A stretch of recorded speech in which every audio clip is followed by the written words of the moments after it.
Hello everyone, this is Shivam here and आज के इस वीडियो में हम बात करने वाले हैं रेजोनेंस के बारे में। जीओसी का ही एक टॉपिक है एंड जैसे कि हमारे जीओसी की एक सीरीज चलने लग रही है, उसमें हमने इंडक्टिव फैक्ट को कंप्लीटली खत्म कर लिया है एंड काफी टाइम लगा लिया उस चीज के ऊपर, क्योंकि मुझे पता है इंडक्टिव फैक्ट और जीओसी को स्टार्टिंग करने के टाइम पर कितना टाइम देना पड़ता है। अब जितना इंडक्टिव फैक्ट के ऊपर हमने टाइम लगाया ना, उतना टाइम हमें जीओसी के अदर टॉपिक्स के ऊपर नहीं लगेगा। क्यों? क्योंकि मैंने आपको बेसिक समझा दिया है कैसे हमें चीजों को देखना होता है। बाकी सारे के सारे रूल्स सेम है, मुझे बस आपको इनसे रूबरू करवाना है डिफरेंट टॉपिक से कि रेजोनेंस क्या होता है, मेसोमेरिक इफेक्ट, हाइपर कंजुगेशन वगैरह क्या होता है, तो इन्हें हम जल्दी जल्दी खत्म करते चलेंगे। तो देखिए, रेजोनेंस के अंदर सबसे पहली बात आती है हमें पढ़ना क्या क्या है। तो रेजोनेंस के अंदर सबसे पहले जो हमें पढ़ना है वो है इसका इंट्रोडक्शन।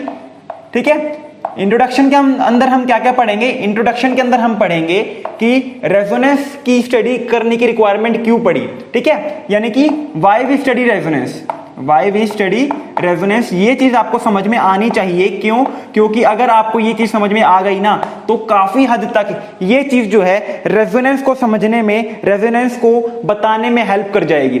उसके बाद हम इसके अंदर बात करेंगे इसकी डेफिनेशन की। ठीक है, रेजोनेंस होता क्या है, इसके बाद हम इसके अंदर बात करेंगे इसकी डेफिनेशन को लेके। उसके बाद हम जो नेक्स्ट टॉपिक है वो पढ़ेंगे कंडीशन फॉर रेजोनेंस। उसके बाद हम पढ़ेंगे कंडीशन फॉर रेजोनेंस की यूं तो है नहीं ना कि हर जगह हर एक केस में हमें रेजोनेंस देखने को मिल जाएगा, कुछ एक पर्टिकुलर जगह पर ही हमें जो है रेजोनेंस देखने को मिलता है। उसके बाद हम बात करेंगे how to draw resonating structure.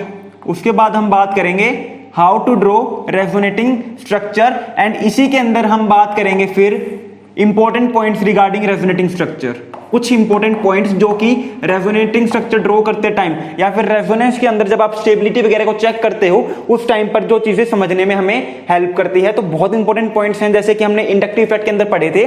उसके बाद जो नेक्स्ट टॉपिक हमारा है, नेक्स्ट टॉपिक मेरे पास होगा, यहां पर लगा देता हूं, नेक्स्ट टॉपिक हमारे पास होगा type of resonance. Next topic हमारे पास होगा टाइप्स ऑफ रेजोनेंस। उसके बाद मेरे पास जो नेक्स्ट टॉपिक है, नेक्स्ट टॉपिक होगा कि कंपैरिजन। कंपैरिजन करना है हमें, या फिर ये कह लीजिए कंपैरिजन हटा लीजिए, डिटरमिनेशन करना है हमें, डिटरमाइन करना है कि जो दो स्ट्रक्चर हमारे पास हैं, जो दो गिवन स्ट्रक्चर हमारे पास हैं, वो आपस में रेजोनेटिंग स्ट्रक्चर हैं भी या नहीं है। डिटर्मिनेशन ऑफ रेजोनेटिंग स्ट्रक्चर कि मेरे पास जो दो स्ट्रक्चर गिवन है वो आपस में रेजोनेटिंग स्ट्रक्चर है या नहीं है। ये बहुत इंपॉर्टेंट पॉइंट है, क्योंकि ये वाला जो पॉइंट है ना, ये आपको ये जानने में हेल्प करेगा कि हम रेजोनेटिंग स्ट्रक्चर को या फिर रेजोनेंस इफेक्ट को कैसे अप्लाई करते हैं। अब एक बात बताओ, मुझे जो है दो स्ट्रक्चर गिवन है और मुझे यही समझ में नहीं आ रहा कि ये दोनों रेजोनेटिंग स्ट्रक्चर है या नहीं है, तो उनकी रिएक्टिविटी को लेके, उनकी स्टेबिलिटी को लेके एंड उनके बारे में जो अदर इंफॉर्मेशन निकालनी होगी, जो कंपेयर करना होगा मुझे, वो मैं नहीं कर पाऊंगा। तो ये बहुत इंपॉर्टेंट हमारे पास पॉइंट रहता है कि हमें कैसे पता चलेगा कि दो स्ट्रक्चर जो हैं वो आपस में रेजोनेटिंग स्ट्रक्चर है या नहीं है। उसके बाद जो नेक्स्ट पॉइंट मेरे पास रहेगा वो रहेगा कि determination of stability of resonating structure. Determination of stability of resonating structure, इसके अंदर क्या पढ़ना है हमें? इसके अंदर पढ़ना है कि मेरे पास कोई भी एक स्ट्रक्चर गिवन है, उसके अंदर मान लो मेरे पास दो कोई भी मॉलिक्यूल गिवन है, उन दोनों के अंदर ही रेजोनेटिंग स्ट्रक्चर बने हुए हैं और दोनों के अंदर ही रेजोनेटिंग स्ट्रक्चर पॉसिबल है।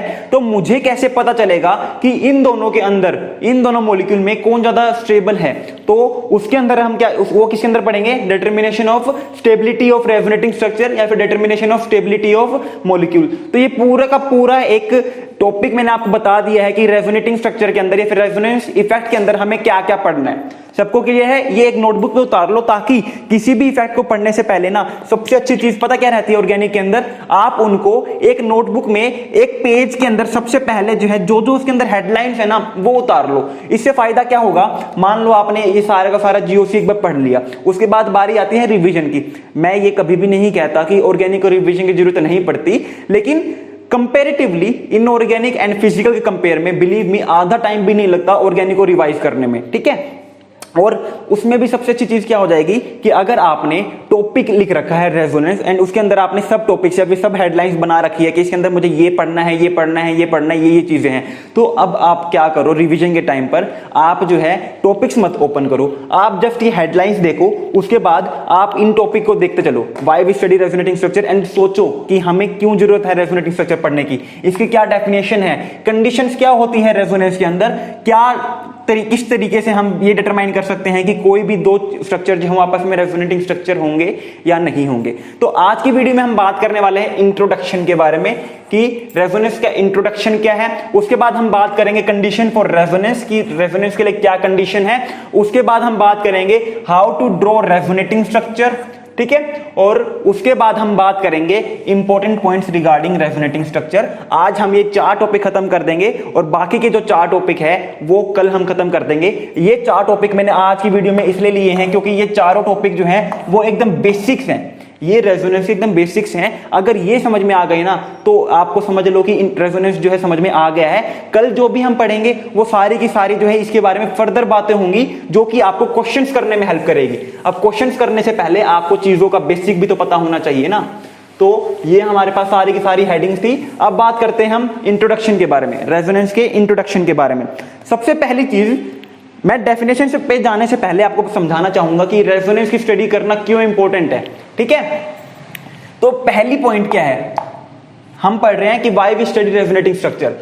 मैंने जब कार्बन सिंगल बॉन्ड कार्बन की और एक कार्बन डबल बॉन्ड कार्बन की, ये मेरे पास एक मान लो अल्केन है और एक अल्कीन है। जब मैंने अल्केन की बॉन्ड लेंथ मेजर की, की तो मुझे क्या समझ में आया कि अल्केन की बॉन्ड लेंथ होती है 1.54 एंगस्ट्रॉन, ये होती है 1.54 एंगस्ट्रॉन। और अल्कीन की जब मैंने बॉन्ड लेंथ मेजर की तो ये निकल के आई 1.34 एंगस्ट्रॉन, ठीक है। ये बात समझ में आ गई कि अल्केन की बॉन्ड लेंथ होती है अप्रोक्सीमेटली 1.54 एंड अल्कीन की होती है 1.34 एंगस्ट्रॉन। लेकिन जब मैंने बेंजीन को एग्जामिन किया, तो इसके अंदर क्या क्या प्रेजेंट है, सिंगल बॉन्ड भी प्रेजेंट है एंड डबल बॉन्ड भी प्रेजेंट है। तो डबल बॉन्ड की बॉन्ड लेंथ कितनी आनी चाहिए थी, 1.34 एंगस्ट्रॉन, कोई डाउट नहीं है। और जो सिंगल बॉन्ड है वहां पर उसकी बॉन्ड लेंथ कितनी आनी चाहिए थी, 1.54 एंगस्ट्रॉन। लेकिन जब हमने बेंजीन को एग्जामिन किया तो ना ही हमें ये वाली बॉन्ड लेंथ देखने को मिली और ना ही हमें ये वाली बॉन्ड लेंथ देखने को मिली। हमें सारी की सारी बॉन्ड लेंथ जो है वो इक्वल देखने को मिली एंड वो जो बॉन्ड लेंथ थी वो थी 1.39 एंगस्ट्रॉन।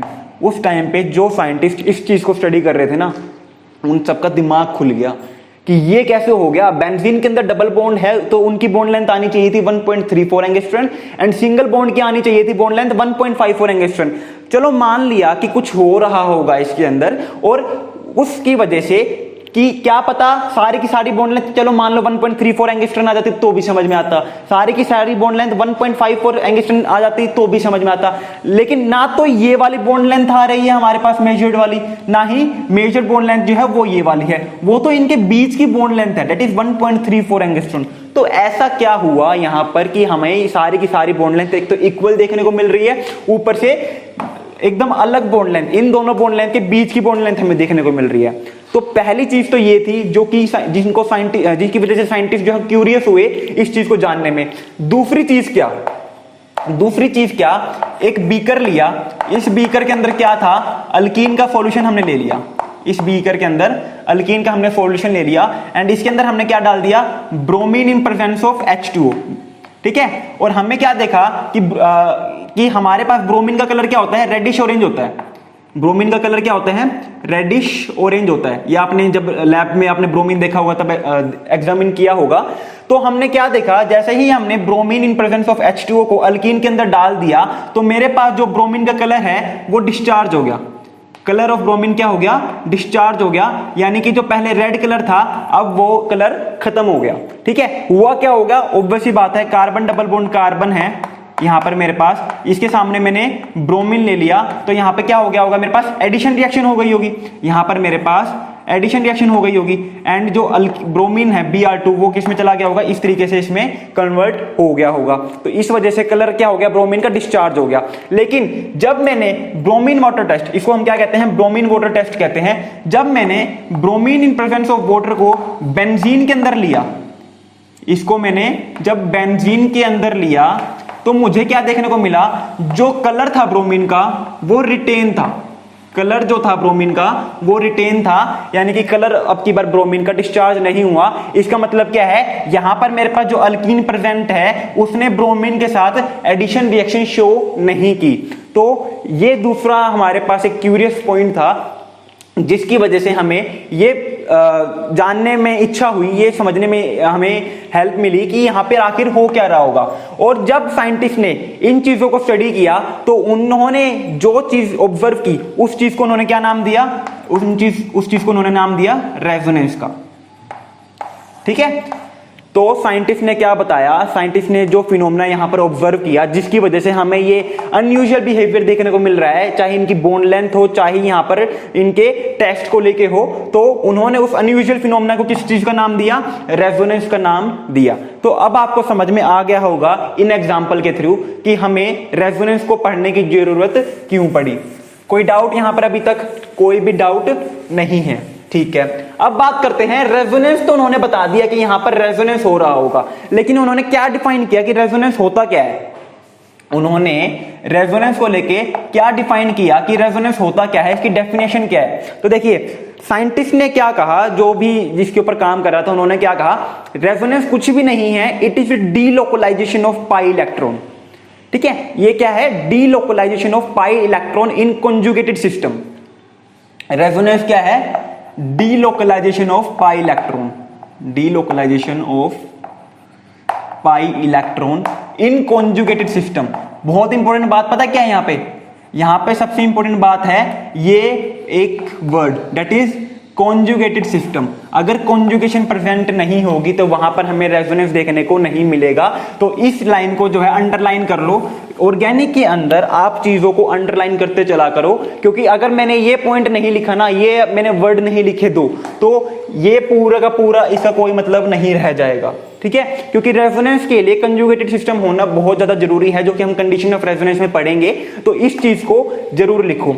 अब ये तो थी मेरी डेफिनेशन, जिस चीज के थ्रू मैं समझाता हूं। अब आप कहोगे बुक में तो कोई और डेफिनेशन लिखी हुई है। बुक में डेफिनेशन क्या है, बुक में डेफिनेशन लिखी हुई है कि जब भी किसी भी केस में एक स्ट्रक्चर जो है उस मॉलिक्यूल की सारी प्रॉपर्टी डिफाइन नहीं कर पाता और हम एक से ज्यादा स्ट्रक्चर का सहारा लेते हैं उसकी सारी प्रॉपर्टी को शो करने के लिए, तो उस केस में हम क्या कहते हैं कि वो दोनों स्ट्रक्चर आपस में क्या है, रेजोनेटिंग स्ट्रक्चर है। ठीक है, तो ये वाली डेफिनेशन आपको बुक में मिल जाएगी। बट एक्चुअली आपको क्या याद करना है, आपको याद करनी है, आपको समझनी है ये वाली डेफिनेशन कि रेजोनेंस क्या होता है। रेजोनेंस होता है मेरे पास delocalisation of pi electron in conjugated system. चलो ठीक है, ये बात हमारे पास सारी की सारी समझ में आ गई। यहां तक अब आपको कोई भी दिक्कत देखने को नहीं मिल रही होगी। अब बात करते हैं कंडीशन ऑफ फॉर रेजोनेंस। ठीक है, अब आपको ये भी तो पता होना चाहिए ना कि आप जो है रेजोनेंस इफेक्ट को किस किस केस में कहां कहां पर कब कब अप्लाई करोगे। न्यू तो है नहीं कि मेरे पास कोई भी ऑर्गेनिक के अंदर मॉलिक्यूल दे दूंगा, वहां पर आप रेजोनेंस देखने बैठ जाओगे, या फिर आप रेजोनेंस ढूंढने बैठ जाओगे, या फिर रेजोनेंस ना होते हुए भी लगा दोगे। तो आपको कंडीशन का पता होना चाहिए कि क्या वो कंडीशन हैं जिन कंडीशन के अंदर मुझे ये देखना है कि यहां पर रेजोनेंस पॉसिबल है या नहीं है। तो पहली कंडीशन क्या है, पहली कंडीशन है मेरे पास जो मेरे पास मॉलिक्यूल या फिर जो भी मेरे पास स्पीशीज गिवन है वो प्लेनर होना चाहिए। वो क्या होनी चाहिए, प्लेनर देखने को मुझे मिलनी चाहिए। प्लेनर का क्या मतलब है, प्लेनर का मतलब है कि सारे के सारे एटम्स जो हैं उस मॉलिक्यूल के अंदर वो एक ही प्लेन के अंदर होना चाहिए। और आपको ये बात पता होनी चाहिए कि मेरे पास प्लेनरिटी जो है सिर्फ और सिर्फ sp2 एंड sp हाइब्रिडाइजेशन में देखने को मिलती है। sp3 हाइब्रिडाइजेशन जो है, sp3 हाइब्रिडाइजेशन जो है वो प्लेनर नहीं होती। sp3 हाइब्रिडाइजेशन जो है वो प्लेनर नहीं है, नॉट प्लेनर। तो अब आपको यानी कि एक तरीके से क्या करना है, आपको किसी भी मॉलिक्यूल के अंदर अगर रेजोनेंस लगा के देखना है, आपको पता करना है कि यहां पे रेजोनेंस है या नहीं है, तो आप क्या करो, आप सबसे पहला काम ये करो कि ये देखो वो चीज प्लेनर है या नहीं है। और प्लेनरिटी को देखने के लिए आप ये देखो कि क्या मेरे पास जो मॉलिक्यूल गिवन है उसके अंदर sp2 या फिर sp कोई स्पीशीज कोई एटम प्रेजेंट है या नहीं है। ठीक है, इन सिंपल तरीके से बता रहा हूं, कोई भी नहीं बताता, सारे के सारे ये कह के छोड़ देते हैं कि मॉलिक्यूल प्लेनर होना चाहिए। अरे प्लेनरिटी से मतलब क्या है, प्लेनरिटी से मतलब है सारे के सारे एक ही प्लेन में होने चाहिए। ठीक है, और प्लेनर कौन सी स्पीशीज प्लेनर होती है, जहां पर हमारे पास sp2 या फिर sp सिस्टम देखने को मिलता है, सिर्फ वही प्लेनर होती है। sp हाइब्रिडेशन वाले जो एटम्स होते हैं वो प्लेनर नहीं होते हैं, वो 3D प्लेन में रहते हैं, वो अबोव और बिलो रह सकते हैं। ठीक है, तो sp3 हाइब्रिडेशन में हमें प्लेनरिटी देखने को नहीं मिलती है। तो ये बात समझ में आ गई। दूसरी बात, जो दूसरी चीज हमें देखनी है रेजोनेंस को अप्लाई करने से पहले, वो है कंजुगेशन। जहां पर मेरे पास रेजोनेंस होगा वहां पर मेरे पास कंजुगेशन प्रिवेंट होनी चाहिए। विदाउट कंजुगेशन मैं रेजोनेंस को अप्लाई नहीं कर सकता हूं। और अब मैं आपको बहुत ही सिंपल तरीके से वो सारे के सारे केसेस बता देता हूं जहां पर मेरा रेजोनेंस पॉसिबल है। ठीक है, वो सारे के सारे केसेस बता देता हूं जहां पर मेरे पास रेजोनेंस पॉसिबल है। सिंपल तरीके से बहुत ध्यान से देख लो क्या होता है। मेरे पास पहली कंडीशन तो क्या है, रेजोनेंस के लिए सिस्टम जो है वो प्लेनर होना चाहिए, यानी कि sp या फिर sp2। तो यहां पर मैंने ले लिया sp2 सिस्टम। ठीक है, दूसरी कंडीशन क्या है, दूसरी कंडीशन ये है कि ये वाला जो सिस्टम है sp या फिर sp2 जो सिस्टम है वो किसी ऐसे एटम के साथ अटैच हो जहां पर वो कंजुगेशन में जा सकता हो। यानी कि दूसरी कंडीशन क्या है, कंजुगेशन। अब कंजुगेशन किन किन चीजों के साथ पॉसिबल हो सकती है वो देख लो। ये कार्बन जो है, ये कार्बन जो है इसके ऊपर लोन पेयर होगा तब भी ये कंजुगेशन में जा सकता है। फ्री रेडिकल होगा तब भी ये कंजुगेशन में जा सकता है। पॉजिटिव चार्ज होगा तब भी ये कंजुगेशन में जा सकता है। नेगेटिव चार्ज होगा तब भी ये कंजुगेशन में जा सकता है। sp हाइब्रिडाइज होगा तब भी ये कंजुगेशन में जा सकता है। और sp2 हाइब्रिडाइज होगा तब भी ये कंजुगेशन के अंदर जा सकता है। यानी कि इस कार्बन के साथ ये सारी कंडीशंस अगर होंगी तब मैं कह सकता हूं कि हाँ मेरे पास यहां पर रेजोनेटिंग स्ट्रक्चर पॉसिबल है।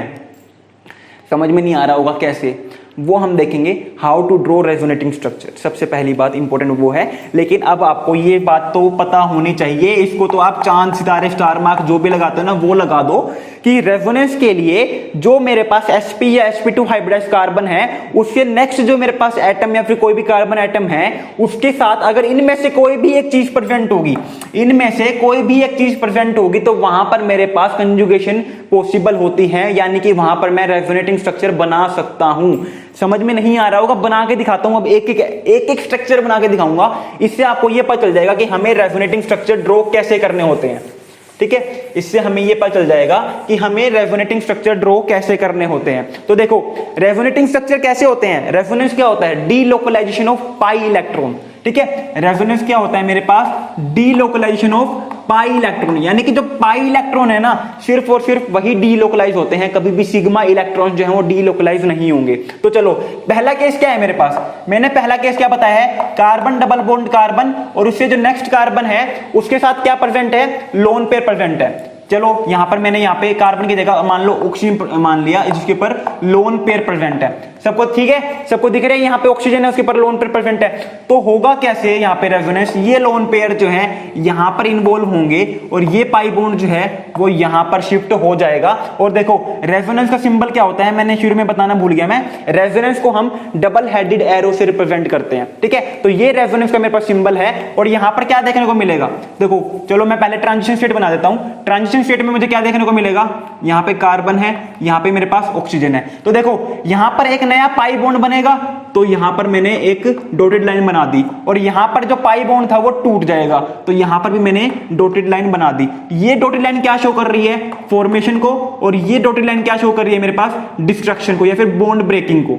ठीक है, ये क्या शो कर रही है, ब्रेकिंग को डॉटेड लाइन, और ये डॉटेड लाइन क्या शो कर रही है, बॉन्ड फॉर्मेशन को। तो यहां पर मेरे पास जो फाइनल रेजोनेटिंग स्ट्रक्चर बनेगा वो क्या था, carbon single bond carbon double bond oxygen, और यहां पर मेरे पास क्या आएगा, नेगेटिव चार्ज, और यहां पर मेरे पास क्या आएगा, पॉजिटिव चार्ज देखने को मिलेगा। तो इस तरीके से यहां पर रेजोनेटिंग स्ट्रक्चर पॉसिबल है। चार्ज का समझ में आ रहा होगा ना। अब एक बात बताओ, ऑक्सीजन ने अपने लोन पेयर को डोनेट कर दिया बॉन्डिंग के अंदर, तो इसने क्या किया, एक तरीके से अपने लोन पेयर को, अपने इलेक्ट्रॉन्स को इन्वॉल्व करवाया है। और कोई चीज अगर अपने इलेक्ट्रॉन्स को इन्वॉल्व करवाएगी अपने पास होते हुए भी, तो उसके ऊपर कैसा चार्ज आता है, उसके ऊपर आता है पॉजिटिव चार्ज। और दूसरे केस में हमारे पास क्या हुआ है, ये पाई इलेक्ट्रॉन जो है कार्बन की तरफ शिफ्ट हो गए, यानी कि ये एक ये जो इलेक्ट्रॉन का पेयर है वो कार्बन ने ले लिया, तो इसके ऊपर कैसा चार्ज आ जाएगा, नेगेटिव चार्ज मुझे देखने को मिल जाएगा। सबको समझ में आ गई। दूसरा केस देखते हैं। दूसरा केस मुझे क्या बताया मैंने, फ्री रेडिकल। दूसरा केस मैंने क्या बताया है, carbon double bond carbon, carbon के ऊपर मेरे पास क्या प्रेजेंट होगा, फ्री रेडिकल प्रेजेंट होगा।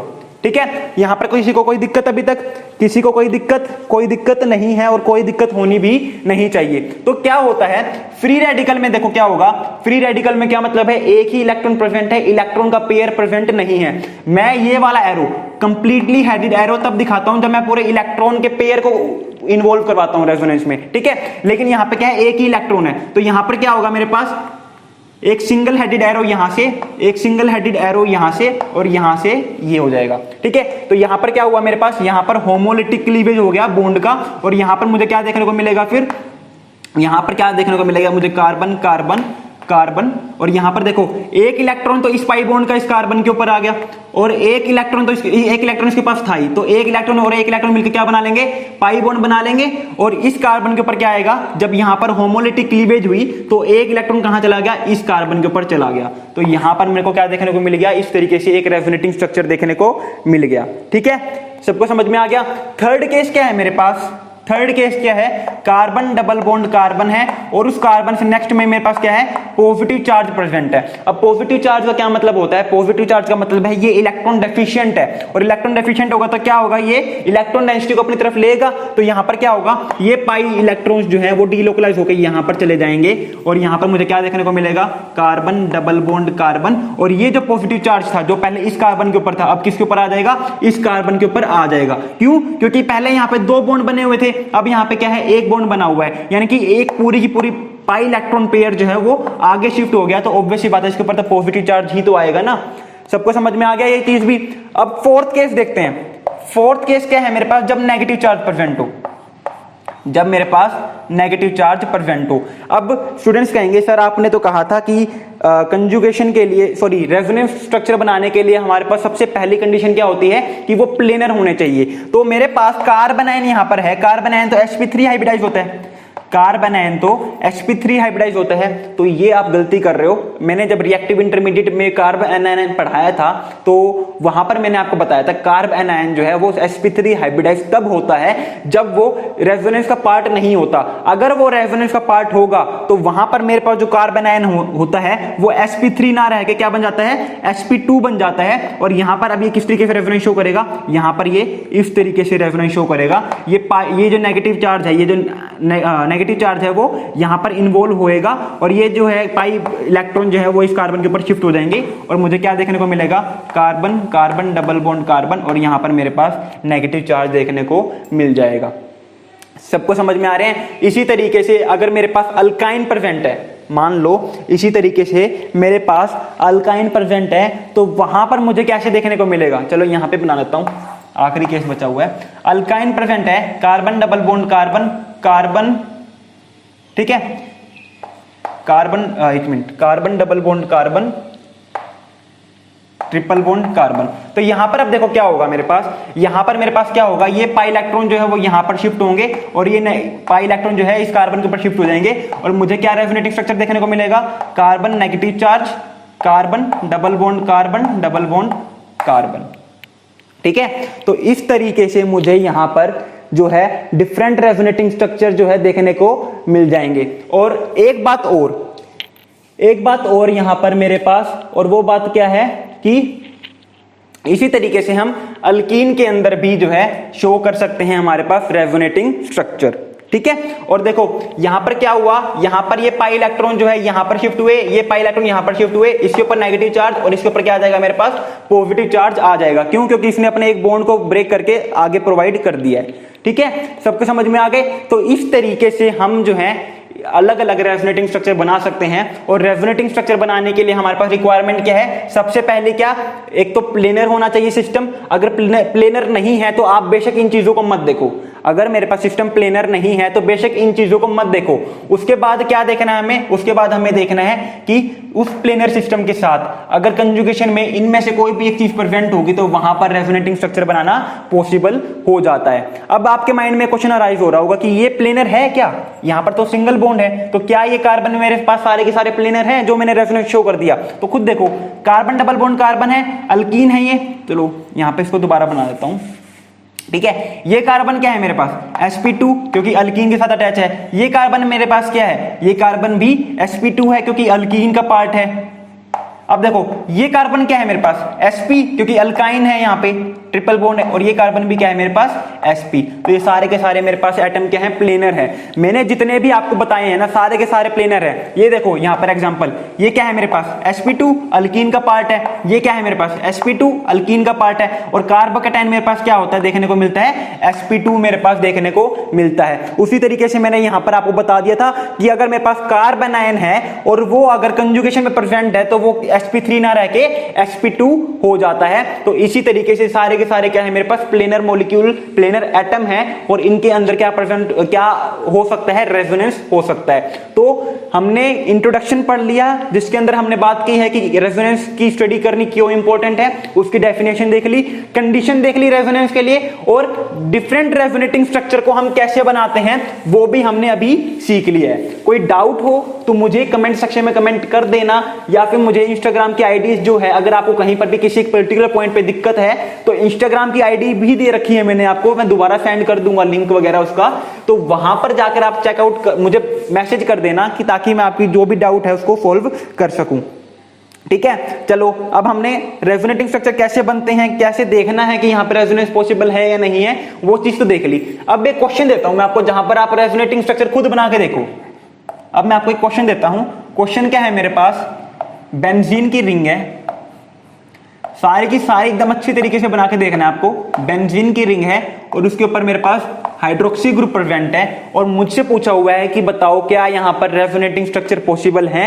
रेजोनेटिंग स्ट्रक्चर पॉसिबल है तो कितने रेजोनेटिंग स्ट्रक्चर बना देखने को मिलेंगे, एंड वो सारे के सारे रेजोनेटिंग स्ट्रक्चर बना के दिखाओ। तो देखो एक ही चीज याद रखनी है, पहली बात तो क्या? प्लेनरिटी, और दूसरी बात क्या हमारे पास जो मैंने आपको बताया था? कंजुगेशन।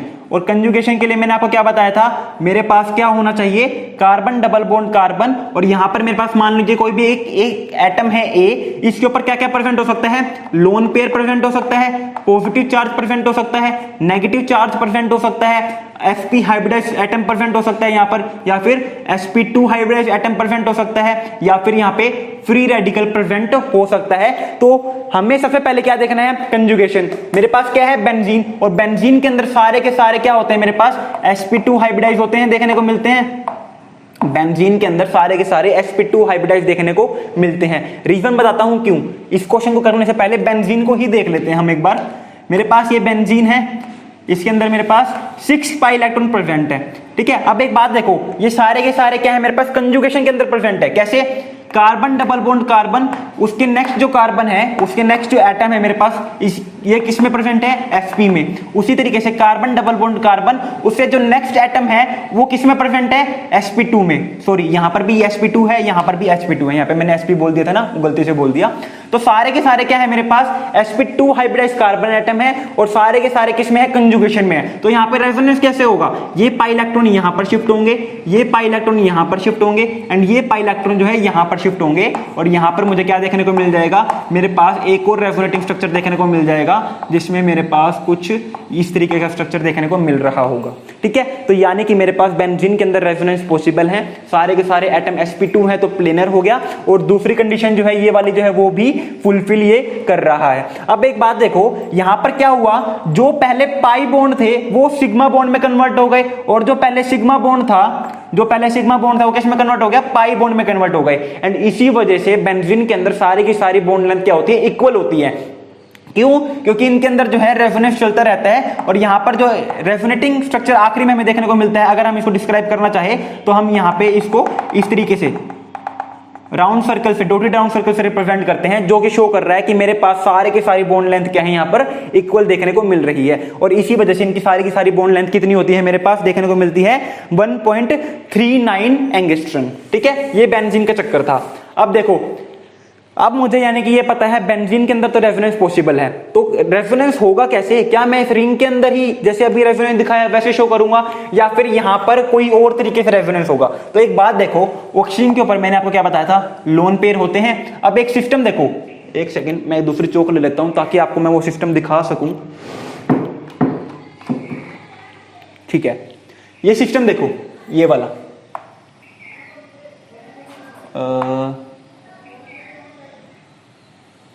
ये वाला सिस्टम देखो, ये क्या शो कर रहा है? ये कुछ ऐसा नहीं है, carbon double bond carbon oxygen, उसके ऊपर लोन पेयर। अभी जो मैंने सबसे पहला एग्जांपल दिया था, carbon double bond carbon oxygen और उसके ऊपर लोन पेयर, यानी कि ये प्लेनर तो था और इसके साथ यहां पर ये ऑक्सीजन का जो लोन पेयर है वो कंजुगेशन के अंदर भी प्रेजेंट है। तो यानी कि यहां पर मेरे पास रेजोनेंस देखने को मिल सकता है, और यहां पर मैं रेजोनेंस किस तरीके से शो करूंगा अब वो दिखाते हैं। पहले आप अपनी वीडियो को पॉज कर लेना, खुद बना के देखो, कहीं पर दिक्कत आए तो वहां पर वीडियो को दोबारा स्टार्ट करना, और या फिर चेकआउट करने के लिए स्टार्ट करना कि हाँ आपने सही बनाए हैं या नहीं बनाए हैं। तो क्या होगा मेरे पास, यहां पर ये लोन पेयर जो है वो इस तरीके से कंजुगेशन में आएंगे यहां पर, और ये पाई बॉन्ड जो है वो इस कार्बन एटम के ऊपर शिफ्ट हो जाएगा। तो पहला रेजोनेटिंग स्ट्रक्चर मुझे क्या देखने को मिलेगा?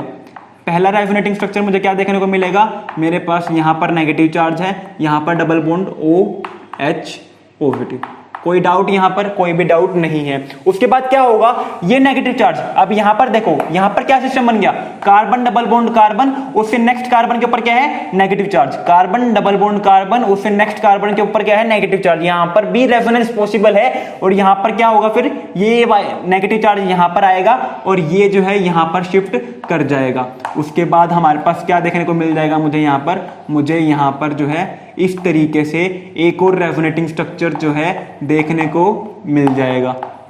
ठीक है, कोई दिक्कत नहीं है। उसके बाद क्या होगा मेरे पास, उसके बाद ये नेगेटिव चार्ज अब की बार यहां पर जाएगा और ये पाई इलेक्ट्रॉन जो है इस कार्बन एटम के ऊपर शिफ्ट कर जाएंगे, और मुझे फिर एक और रेजोनेटिंग स्ट्रक्चर देखने को मिलेगा, और वो रेजोनेटिंग स्ट्रक्चर कुछ इस टाइप का दिख रहा होगा। यहां पर मुझे इस तरीके से एक और रेजोनेटिंग स्ट्रक्चर देखने को मिल जाएगा, कोई डाउट नहीं है। अब फाइनली क्या होगा मेरे पास, फाइनली ये नेगेटिव चार्ज जो है वो यहां पर इस कार्बन के ऊपर आएगा, और ये पाई बॉन्ड जो है वो वापस ऑक्सीजन के ऊपर शिफ्ट कर जाएगा, एंड ऑक्सीजन के ऊपर जो पॉजिटिव चार्ज था वो क्या हो जाएगा, अब खत्म हमें देखने को मिल जाएगा, और मेरे पास जो फाइनल स्ट्रक्चर आएगा वो है ये वाला। ठीक है, तो देखो पाई इलेक्ट्रॉन पहले इस कार्बन के ऊपर थे ना, अब कहाँ है, इसके ऊपर। तो यानी कि हमारे पास यहाँ पर कितने रेजोनेटिंग स्ट्रक्चर पॉसिबल हैं, 1 2 3 4 रेजोनेटिंग स्ट्रक्चर यहाँ पे हमारे पास पॉसिबल होते हैं, और ये इसके थे डिफरेंट रेजोनेटिंग स्ट्रक्चर। कोई डाउट, कोई भी डाउट नहीं होना चाहिए, ये एकदम सिंपल तरीके से बताया है। अब एक बात यहाँ पर नोटिस करो, एक बात यहां पे स्टार मार्क लगा के नोटिस करो, जैसे ही मैंने रेजोनेटिंग स्ट्रक्चर बनाए हैं तो आपको पोजीशन का पता होगा, ऑर्थो मेटा पैरा। ठीक है, ये मेरे पास मान लो कोई भी ग्रुप ए लगा हुआ है, अगर इसके सेकंड पोजीशन के ऊपर 1 2 पोजीशन होती है ना, 1 पोजीशन ये है, 2 ये है, यहां पर कोई ग्रुप लगेगा तो उसे हम क्या कहेंगे, ऑर्थो पोजीशन। यहां पर कोई लगेगा 3rd पोजीशन के ऊपर तो उसे हम क्या कहेंगे, मेटा पोजीशन, और यहां पर कोई ग्रुप लगेगा तो उसे हम क्या कहेंगे, पैरा पोजीशन। तो यानी कि 1 2 पोजीशन तो क्या है मेरे पास, ऑर्थो, 1 3 पोजीशन क्या होती है मेरे पास, मेटा, और 1 4 पोजीशन मेरे पास क्या होती है, पैरा पोजीशन मुझे देखने को मिलती है। ये बहुत इंपॉर्टेंट बात है, इसको याद रखो। बेंजीन के अंदर अगर आप ऑर्थो मेटा पैरा नहीं पहचान पाओगे ना तो बहुत दिक्कत आएगी आपको क्वेश्चन करने में।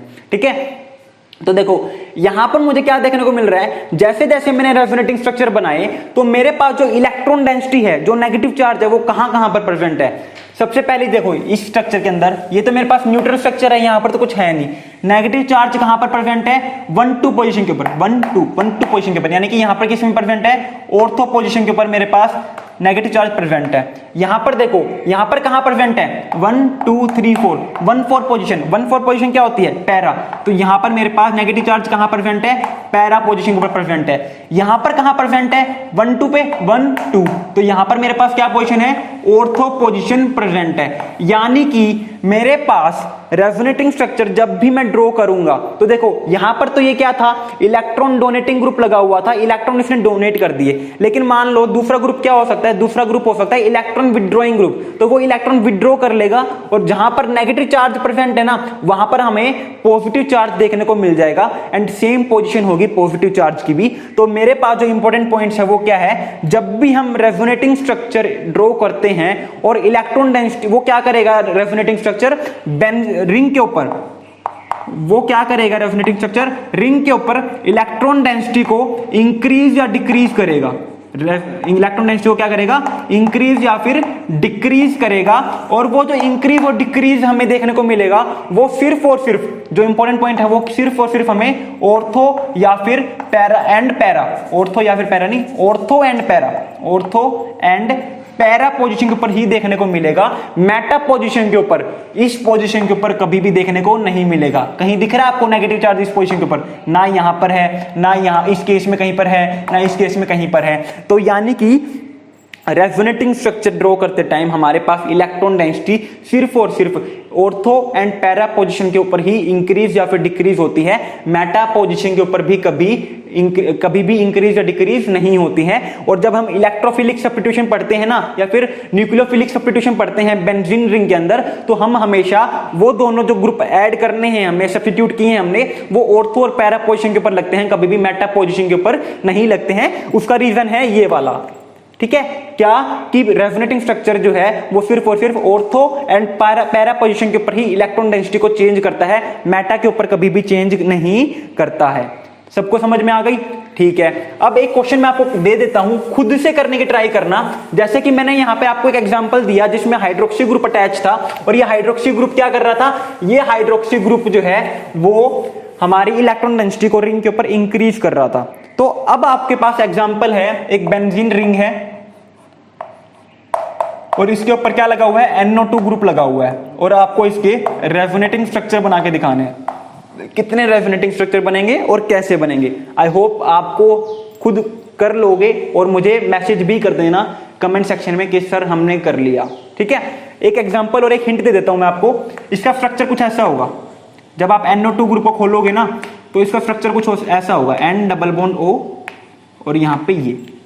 और NO2 ग्रुप जो होता है ना वो बहुत स्ट्रॉन्ग इलेक्ट्रॉन विड्रॉइंग ग्रुप होता है, one of the best non electron withdrawing group है। तो ये क्या करेगा, ये इलेक्ट्रॉन जो है नाइट्रोजन के पास जो लोन पेयर, नाइट्रोजन के पास पहली बात तो लोन पेयर प्रेजेंट ही नहीं है, क्यों, दो इसके पास कितने इलेक्ट्रॉन होते हैं, 5, 2 इलेक्ट्रॉन तो इसके साथ इन्वॉल्व हो गए, 1 इलेक्ट्रॉन इस बॉन्ड को फॉर्म करने में इन्वॉल्व हो गया और एक जो इसके पास लोन पेयर है उसको इसने इस ऑक्सीजन को डोनेट कर दिया। तो नाइट्रोजन के पास जो पहली बात तो इलेक्ट्रॉन्स प्रेजेंट ही नहीं है जो वो रिंग के अंदर दे सके। दूसरी बात क्या, NO2 ग्रुप जो है वो बहुत स्ट्रॉन्ग इलेक्ट्रॉन विड्रॉइंग ग्रुप होता है, कभी भी किसी भी हाल में, किसी भी केस में, किसी भी कंडीशन में रिंग को इलेक्ट्रॉन देगा नहीं, हमेशा लेगा।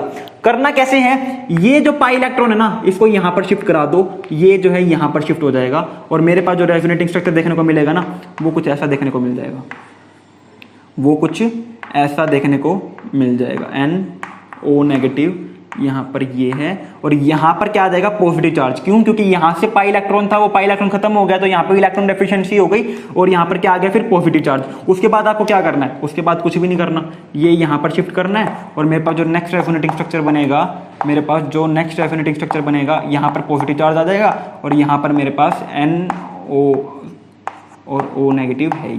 तो इस तरीके से आपको अदर रेजोनेटिंग स्ट्रक्चर जो है खुद बना के देखने हैं। ये हिंट तब है जब आप जो है नहीं बना पाओगे खुद से, ठीक है। अगर आप पहले मैंने बताया रेजोनेटिंग स्ट्रक्चर बनाने हैं, वहीं पर वीडियो पॉज कर देना, ये हिंट तब देखना जब आपसे नहीं बन रहा हो, ठीक है। तो ये था मेरे पास इंट्रोडक्शन, कंडीशन फॉर रेजोनेंस और कैसे ड्रॉ करते हैं हम रेजोनेटिंग स्ट्रक्चर को। अब करते हैं कुछ इंपॉर्टेंट पॉइंट्स की बात। आखिरी टॉपिक है आज की वीडियो का, सारा बेसिक खत्म हो जाएगा।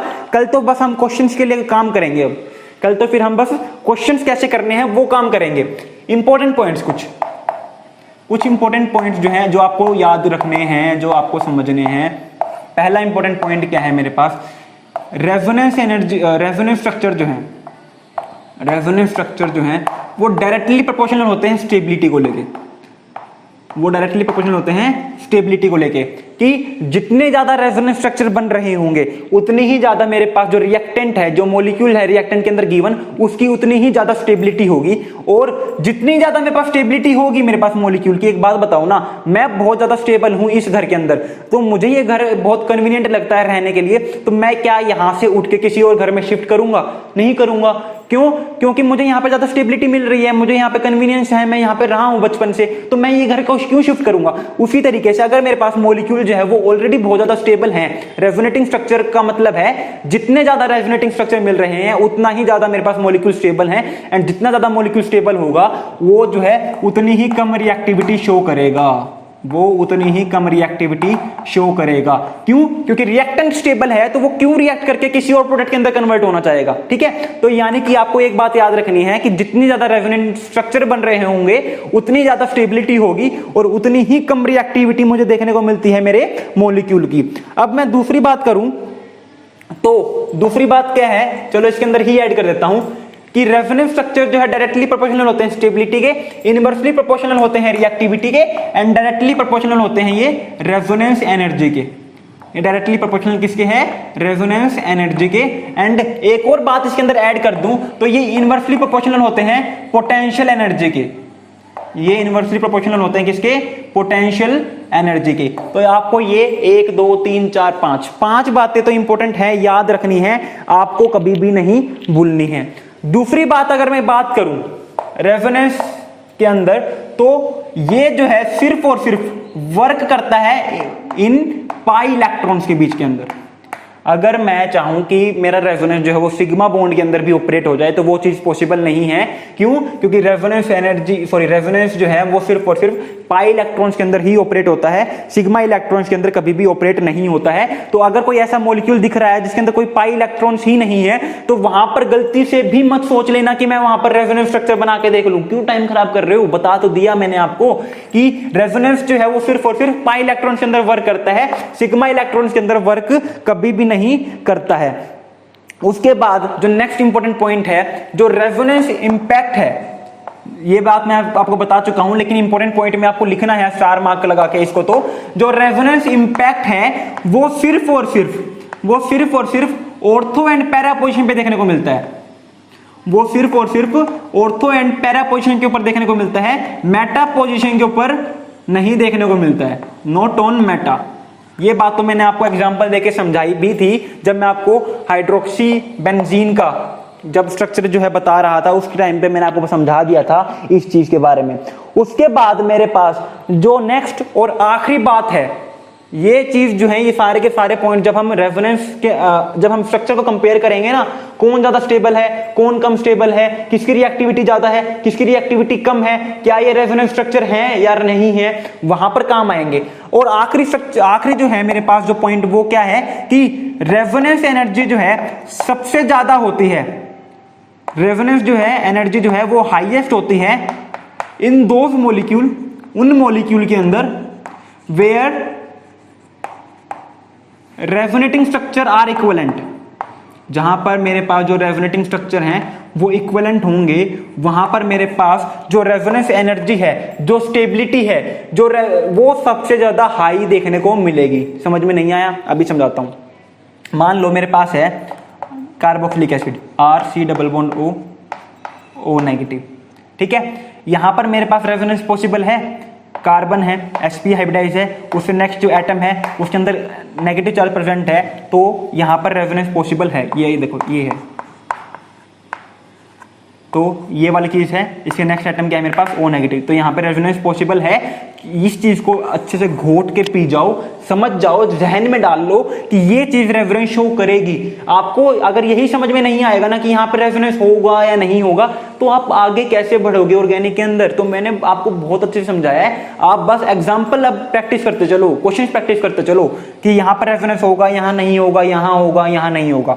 तो यहाँ पर देखो, ये नेगेटिव चार्ज है, ये यहाँ पर जाएगा और ये इस ऑक्सीजन के ऊपर नेगेटिव चार्ज आ जाएगा, और मेरे पास क्या स्ट्रक्चर देखने को मिलेगा?